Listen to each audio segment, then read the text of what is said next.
In the middle of a crowded mall, a 6-year-old boy slammed his palms against his ears, screamed without making a sound, his eyes wild with a panic no one around him could name. His mother, a powerful CEO who controlled 400 people without blinking, stood completely still, helpless under the stares and the whispers pressing in. No one stepped forward. No one knew how. Then a single father walked through the crowd toward the boy. He said nothing. He simply raised his hand and signed one word. And everything stopped. What do you do when one small gesture is all that stands between a breaking soul and solid ground? Vivian had not planned to be at the mall that afternoon. She had not planned most of the previous 6 years, if she was honest with herself, not the way her carefully color-coded calendar suggested. Caleb had arrived into a life that was already moving at speeds that didn't leave room for pausing, and she had loved him fiercely and completely and entirely on her own terms, which turned out to be the wrong terms. She had learned that slowly, the way you learn most hard things, one small failure at a time. Each one easy enough to dismiss until they accumulated into something she could no longer look away from. She was the CEO of Ardent Technology Solutions. She had been profiled in 2 national magazines and 1 documentary that she had never watched all the way through because she couldn't stand to see her own face for that long. She had a talent for structure, for hierarchy, for finding the load-bearing point in any system and applying exactly the right pressure. She had applied this talent to her son, and it had not worked, and she did not yet understand why.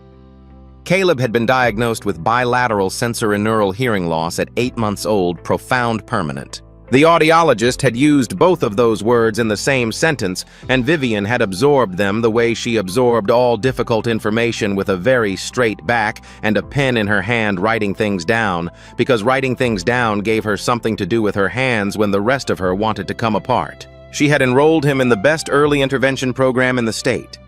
She had hired consultants. She had researched cochlear implants with the same obsessive thoroughness she brought to quarterly earnings analysis. She had done everything right by every metric she knew how to measure. What she had not done, what she was only beginning to understand she had not done, was learn to speak his language. Not the technical version, not the clinical version, not the approved curriculum. She paid someone else to administer 3 times a week. His language, the one his body already knew, the one she was afraid of because being afraid of things was something she had spent 32 years refusing to admit. There is something we should pause on here because it matters. The world often measures good parenting in checklists, in specialists hired, in dollars spent, in appointments attended. And those things are not nothing. But a child does not grow in a spreadsheet. A child grows in the space between 2 people who are actually reaching for each other. Vivian had built a fortress of resources around Caleb, and she had done it out of love, the fiercest love she knew how to give. But a fortress, however well built, is still a wall. And what Caleb needed was not another wall between himself and the world. He needed a door. Darius Hayes did not have a plan for that Tuesday afternoon either. He had a list. He had Maya. Maya was 6, same age as Caleb, though you would not have guessed they were the same age from looking at them. She was small for her size, serious-faced in the way of children who have spent time around adults who were working through something hard. Her hair was in 2 careful braids her father had done that morning at the kitchen table, the ends fastened with small wooden beads that clicked softly when she turned her head. She had her mother's dark eyes and her father's stubborn set to her jaw. She was holding a stuffed rabbit named Biscuit that had originally been white and was now the particular gray of something deeply, repeatedly loved. She held Darius's hand with the other hand, not because she was anxious, but because she liked the contact. She had always been that way even as a toddler, always reaching for him not out of need exactly, but out of preference. Darius was 27, a tall black man with a quiet bearing and close-cropped hair beginning to gray at the temples earlier than it should have, which happens sometimes to people who have carried grief young.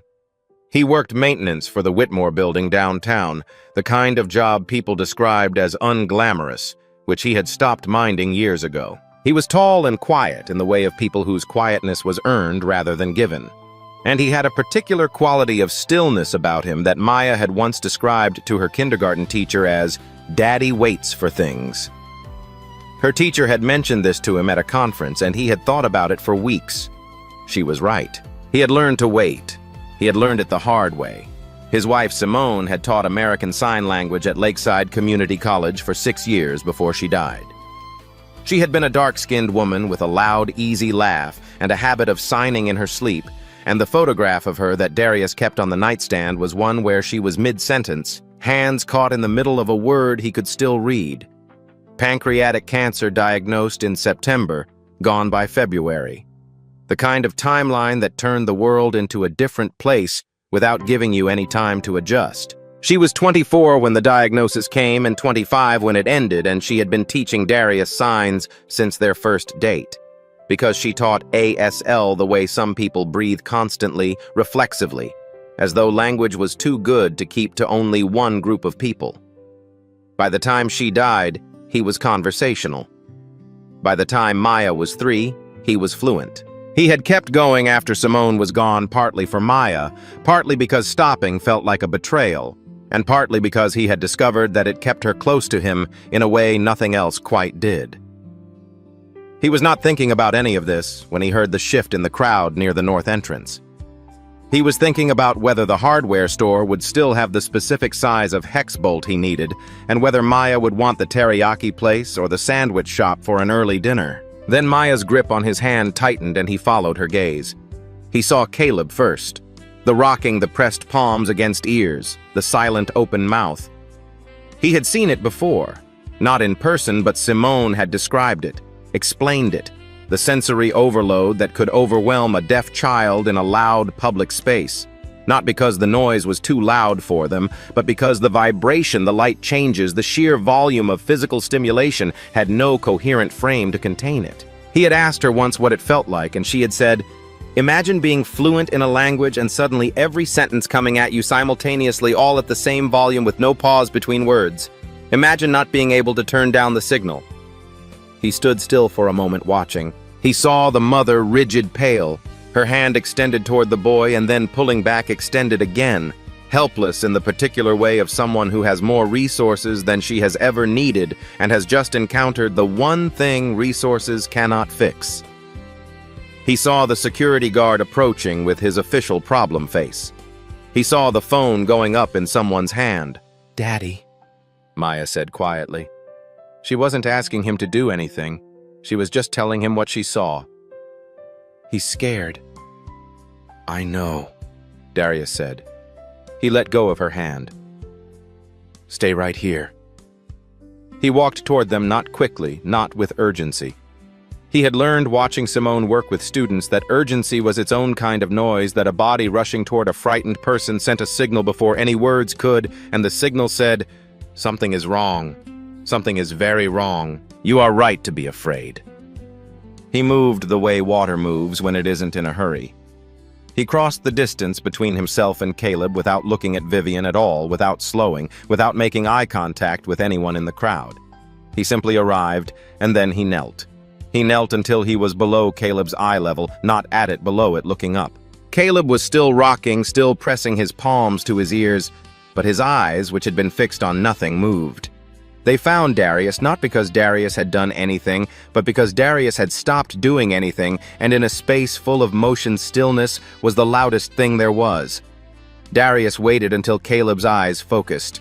It took 4 seconds. It felt much longer. Then he raised his right hand slowly, clearly, keeping it in Caleb's direct line of sight. He brought his index and middle fingers together, touched them to his chin, and drew them forward and down the motion, deliberate, unhurried, large enough to read from a distance. He held the completed sign safe. He held it. He didn't move. He didn't add anything.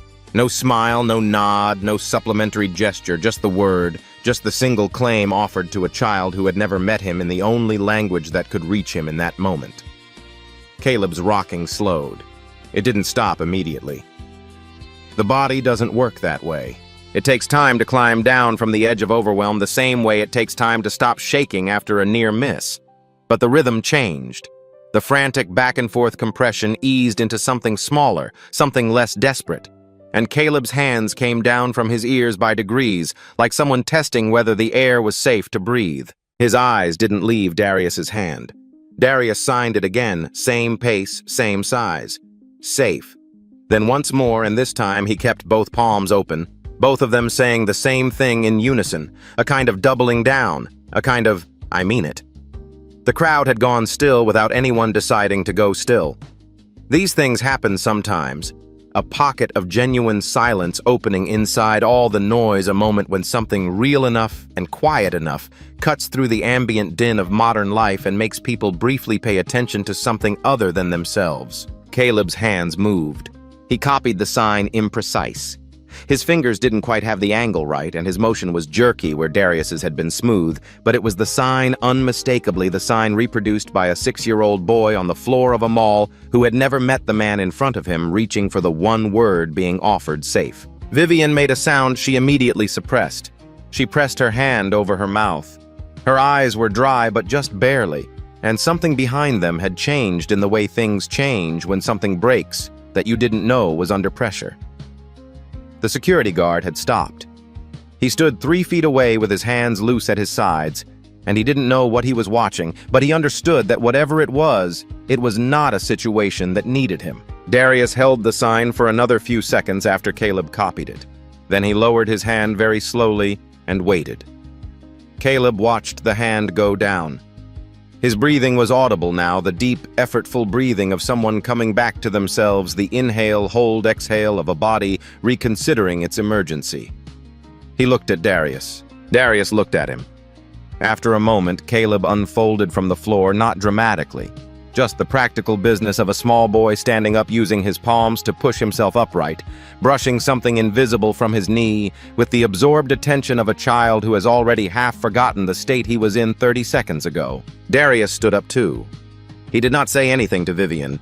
He turned without ceremony and walked back toward where Maya was waiting with Biscuit tucked under her arm, watching everything with the still careful attention of a child who had grown up around adult grief and knew when to be quiet.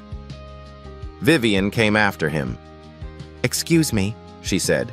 Her voice was steady. She had trained it to be steady. What did you just do?" Darius turned. He looked at her for a moment with the considering expression of someone deciding whether a conversation was necessary. Then she blinked. That's what he needed to hear. He didn't know it in all the noise. He glanced back at Caleb, who had found Maya, and was now examining Biscuit with the focused interest of a child encountering something genuinely worthy of study. Sometimes that's enough. Vivian followed his gaze. Her son was standing beside a small girl she didn't know, and the small girl was holding out the rabbit with both hands, offering it. Caleb took it with both hands too, which was the only polite way to receive something offered that way, and he held it up and looked at its worn face with great seriousness, and some of the tension in Vivian's chest loosened without her permission. She looked back at Darius. "Do you work with deaf children? Are you a therapist or no?" He shook his head. "I just know some sign language." "Some," she repeated. He almost smiled. "Some." She wanted to ask more. She wanted to ask everything the way she always wanted to ask everything, to pull back the curtain and find the methodology, the system, the replicable approach. But Caleb was holding the rabbit and Maya was showing him something in one of the display windows, and Darius was already half turning away, and she understood that the conversation was ending, even though she hadn't agreed to let it end. "Thank you," she said. It came out smaller than she intended. He nodded once, the kind of nod that acknowledged without elaborating. Then he went to collect Maya and her rabbit, and just before he did, Maya gave Caleb one of those small, serious waves that children give when they have decided someone is worth the effort. And Caleb, still holding the rabbit, raised his free hand and waved back. Vivian stood there for a long moment after they were gone. Caleb came to stand beside her and leaned against her leg, which he almost never did in public. She put her hand on his shoulder without thinking. He didn't pull away. If there is one thing worth carrying away from a moment like this, it is simply this: the people we walk past every day, the maintenance workers and the bus drivers and the quiet men holding a child's hand in the mall, very often carry gifts we cannot see from the outside. A title will tell you what someone does for a living. It will not tell you what they can do for another human being in a moment that matters. It might be worth remembering the next time we find ourselves in a hard place that the help we need does not always come wearing the uniform we expected. She found out his name 2 days later. She hadn't planned to, or that was what she told herself. She had been in the mall on business, a meeting with the leasing director of the retail arm that shared a building with her corporate office. Nothing personal about it. She had not been looking for the maintenance worker in the gray shirt who had been half visible at the end of a corridor near the north entrance, crouched beside an air handling unit with a flashlight in one hand and a wrench in the other. She had simply seen him, and her feet had changed direction before her brain had quite caught up. His name was Darius Hayes. He had worked building maintenance for the Whitmore Group for 3 years. He lived in the Brookside neighborhood with his 6-year-old daughter. He was by all available evidence exactly as unremarkable as he appeared, a quiet man in a gray uniform doing a job that kept other people comfortable without their noticing. She noticed. She thought about calling HR and asking them to connect her with his department, then decided against it. She thought about leaving a note, then felt absurd about it. She did neither of these things for 4 days, and on the 5th day she walked to the north maintenance corridor at a time she knew would not be accidental, and found him there with his flashlight and his comm and said, "I looked you up." He turned from the panel he was inspecting. He didn't look alarmed. "Okay," he said. "I know that's probably strange." A little.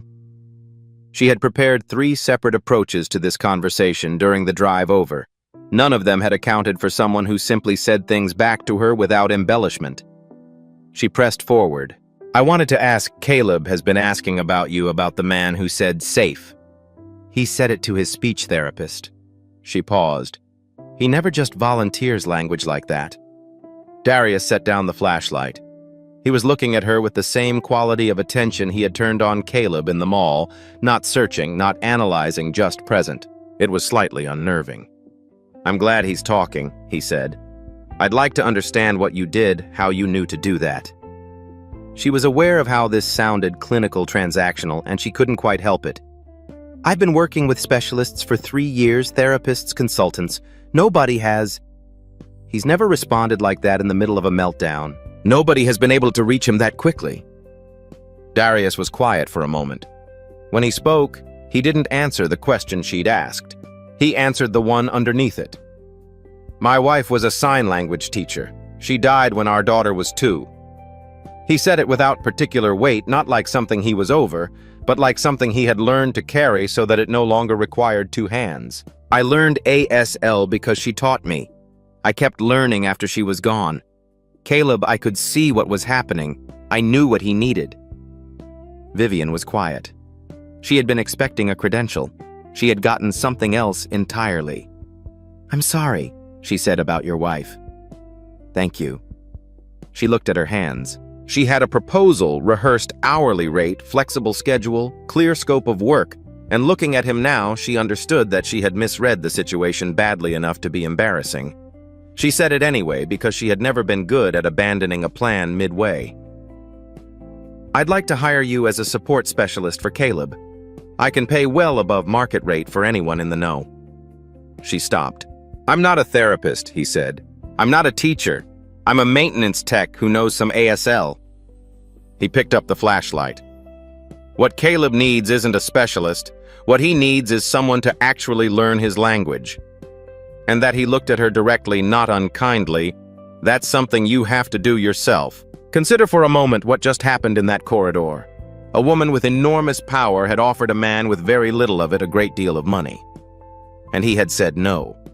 Not angrily, not self-righteously, but plainly the way you tell someone the store is closed.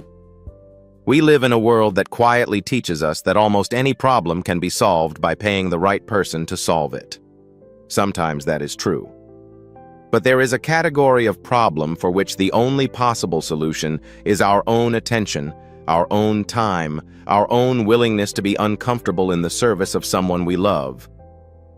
No one else can learn the language of our own child for us.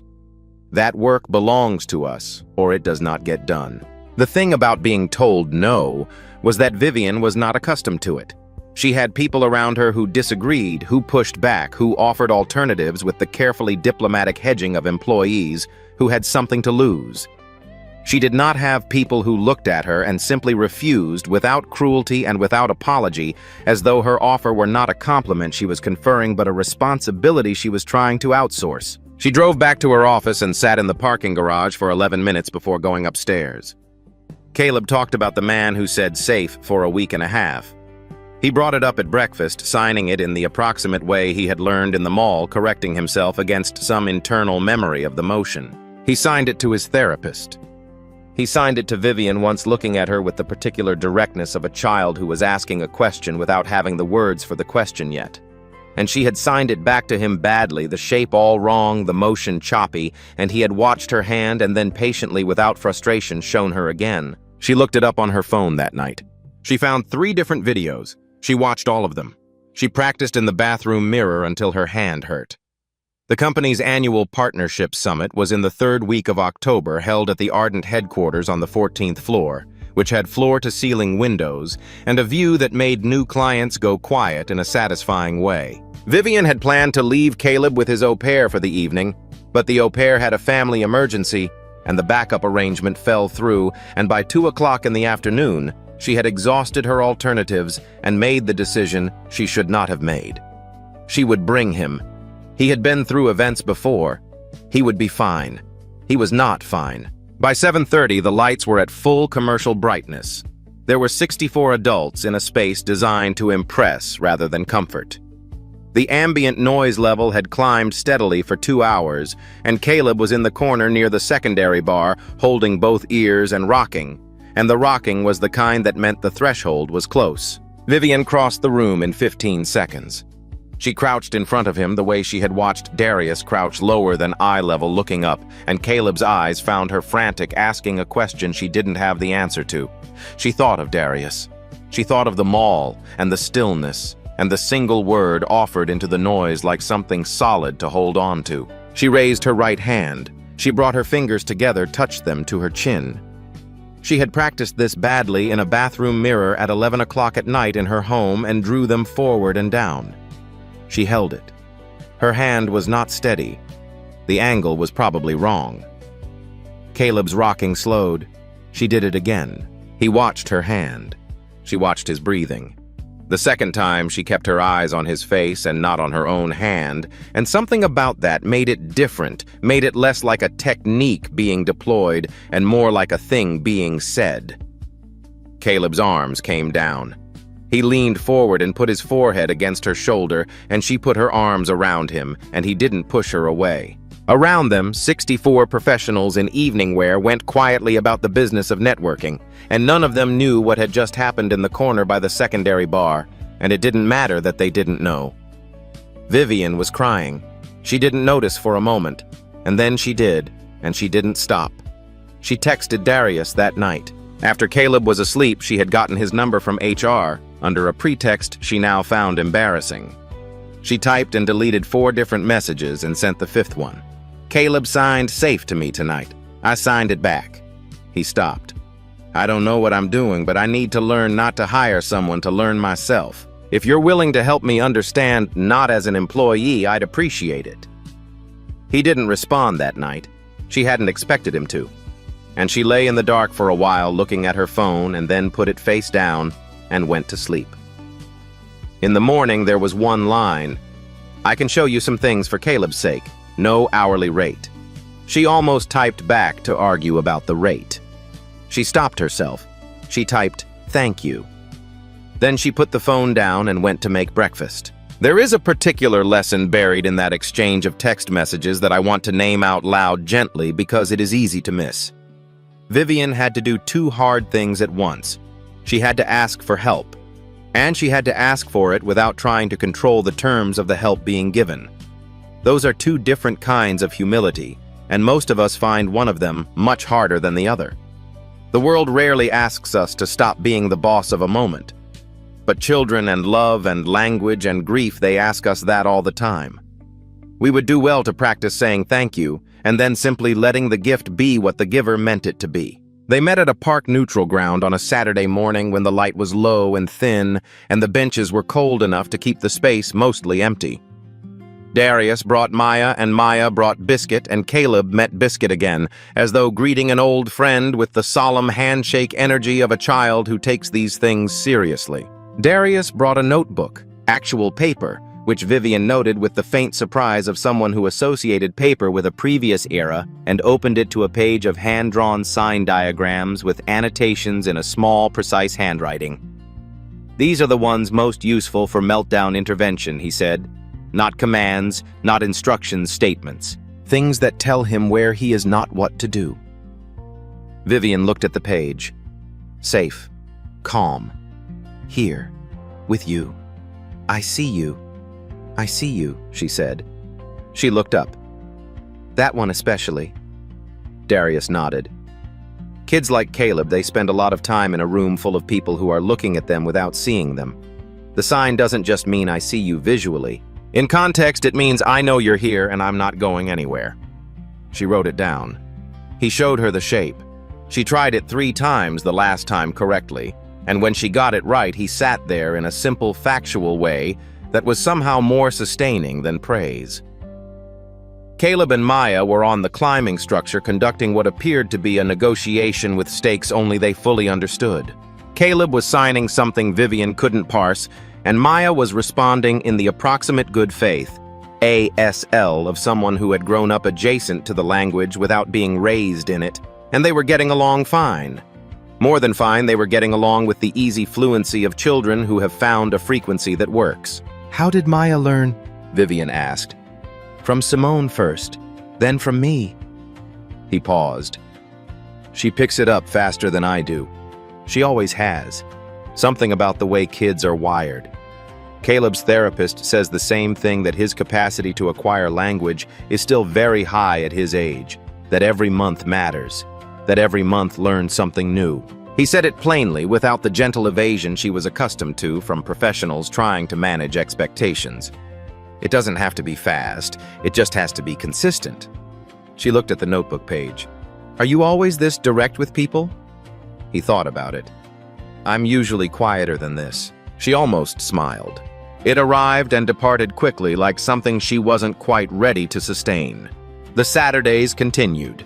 They were not therapy sessions and not social calls. They occupied a category that neither of them named, which was probably wise. Darius taught patiently and without ceremony. Vivian learned with the focused intensity she brought to anything she had decided to take seriously.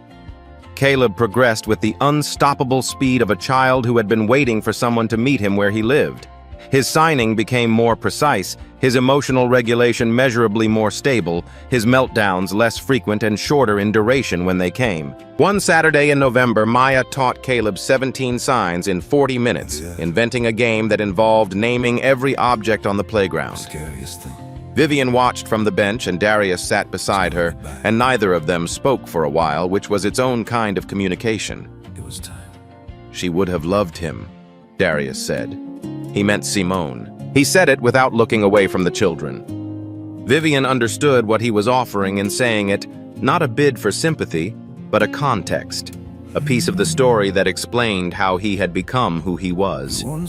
She received it carefully. "She sounds like someone who loved easily," she said. "Broadly," he corrected gently. "She didn't love easily. She loved broadly. There's a difference." Vivian thought about that. She thought about the difference between loving broadly and loving narrowly, and about all the years she had loved Caleb with everything she had compressed into the dimensions she understood, and how a narrower love, however fierce, had not been wide enough to hold him. "I've been doing it wrong," she said. It wasn't quite an apology, it was an inventory. "You've been doing what you knew," Darius said, "and now you know something else." December came in cold and clear with the particular quality of winter light that makes everything look like the last version of itself. Caleb had a good month. His therapist noted the improvements in her report with the careful understatement of a professional who had learned not to overpromise. But Vivian had learned to read between the clinical language, and what she read was, "This is real. This is holding." On a Saturday, 3 weeks before Christmas, they were at the park again, and the children were bundled into coats. and Maya had tucked Biscuit into the front of her jacket for warmth. Caleb was on the swings. Darius was pushing him just slightly. Caleb liked a gentle arc, not the stomach-dropping height some children chase. Vivian was standing to the side watching when Caleb twisted on the swing to find Darius's face and raised his hand. Safe, he signed, clearly correctly with the easy precision of a child who has made a word his own. He wasn't signing it because he was frightened. He was signing it because he wanted to say it, because the word had become his word, for something he felt in that moment. The cold air and the arc of the swing and the man pushing him and his friend somewhere nearby, and the world for once exactly the right size. Darius signed it back. His face was very still. Maya from somewhere behind them laughed at some private amusement with a squirrel or her own imagination, and the sound carried across the cold air with the specific brightness of a child entirely at ease. Vivian looked at Caleb on the swing and at Darius's hand and at the sign hanging between them like something made of light. She was not the CEO of anything. In that moment, she was not a profile in a magazine or a name on a building directory or a woman who had done everything right by every metric she knew how to measure. She was a mother, standing in the cold, watching her son tell the world that he felt safe. And the world, some small corner of it, the only corner that mattered, answering back. There is a particular kind of change that does not announce itself. It does not arrive with a revelation or a turning point or a single definitive moment you can circle on a calendar. It arrives the way winter becomes spring incrementally, so gradually that you cannot name the day it happened. Only look back weeks later and realize that something fundamental has shifted without your noticing. Caleb Sinclair stopped at having meltdowns in public. Not all at once, not perfectly. There were still hard days when the world pressed in too fast and too hard, and he needed space to come back to himself. But those days grew fewer and shorter, and when they came, he had language for them now. He had the signs that Darius had given him and that Vivian had learned in bathroom mirrors and park benches and the corners of meetings she could not avoid on Saturdays. He had the particular confidence of a child who has been told in a language he could receive, "You are here. You are seen. You are safe." Vivian changed more slowly. She was aware of the change which was new for her. She had always preferred to be the one making changes happen, not the one being changed, but awareness did not mean resistance. And she found with some surprise that she did not want to resist. She listened more in her board meetings. She delegated with less oversight. She moved through her world with a fraction less of the urgent forward pressure that had gotten her to the 14th floor, and also she now understood had cost her something real with the person she loved most. Darius and Maya became part of the fabric of their life in the quiet, unremarkable way of things that belong somewhere. Not with a formal arrangement or a declaration or a category anyone needed to name. Saturday mornings, an occasional dinner late after the children were asleep, with the specific quality of conversation that happens between people who have seen each other clearly, a trust built not from words, but from accumulated evidence. On a cold morning in January, in a park that was nearly empty, Caleb sat between Maya and Vivian on a bench, and Biscuit, the rabbit, was on his lap, and Darius was buying hot chocolate from a cart near the path. Caleb watched him go and then turned to Vivian and raised his hand and signed something. She knew the sign. He was telling her, "I see you." She felt her eyes fill. She pressed her lips together. She signed it back. Darius came back with the hot chocolate and distributed it and sat down at the end of the bench, and the four of them sat there in the cold light with their cups and their breath making small clouds in the air. A single word had not changed the world. It had not solved the hard things or erased the distances or given Vivian back the years she had spent learning the wrong language for her son. A word is a small thing, finally. A gesture of the hand, a shape held in the air for 3 seconds, and then released, but a word given clearly in the right moment to a child who needed it, a word that said, "You are here, I am here, and neither of us is going anywhere." That word had found the place in him where the fear lived, and it had said something true, and the truth had been enough. Not to fix everything, not to end the hard parts, but to begin the better ones. Caleb leaned against Darius's arm. Darius let him. Maya signed safe at Biscuit for reasons of her own, and the cold January light came down and the park was quiet. And somewhere in the city a world moved at its usual speed, and none of that mattered very much at all. And if you carry only one thing away from this story, let it be this. The people in our lives, our children, our partners, our parents, the ones we pass every morning without really seeing, they are all in some quiet way signing a word into the air and waiting to see if anyone will sign it back. Sometimes the word is safe. Sometimes it is, I am tired. Sometimes it is simply, I am here. Are you here too? We do not need to be fluent. We do not need to be experts. We only need to be willing to learn the language of the person in front of us and to answer as clearly as we can in the shape they can receive. That is what love looks like in the end. Not a fortress, not a strategy, not a checklist. Just a hand raised in the cold saying the one true thing, and another hand raised back saying it is heard. Love can feel like heaven, but endings, they break you. So hold close what you have before it slips away.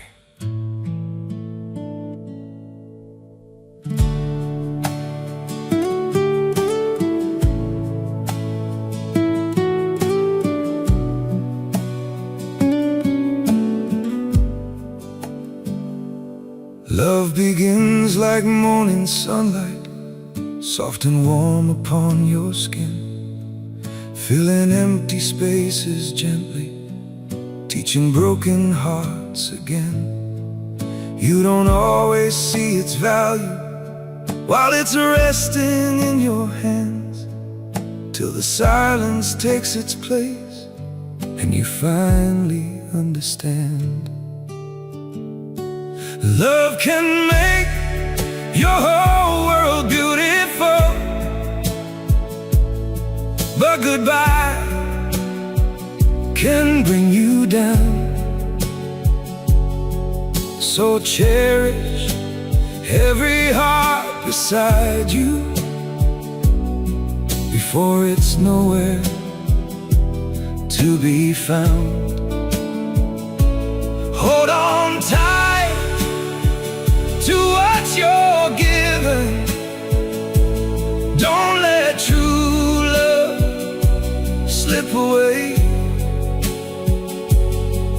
'cause losing something real forever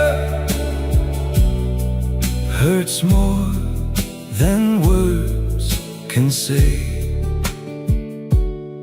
Too many souls keep chasing after what they carelessly let go, searching through the ruins later for the love they used to know. Love can make your whole world beautiful, but goodbye can bring you down. So cherish every heart beside you before it's nowhere to be found. Hold on tight to what you're given. Don't let true love slip away, 'cause losing something real forever hurts more than words can say. So if you have love, protect it. Don't wait till it becomes regret. Some things never can be replaced once they're lost to emptiness. Love can make your whole world beautiful, but goodbye can bring you down. So cherish every heart beside you before it's nowhere to be found. Hold on tight to what you're given. Don't let true love slip away, 'cause losing something real forever hurts more than words can say.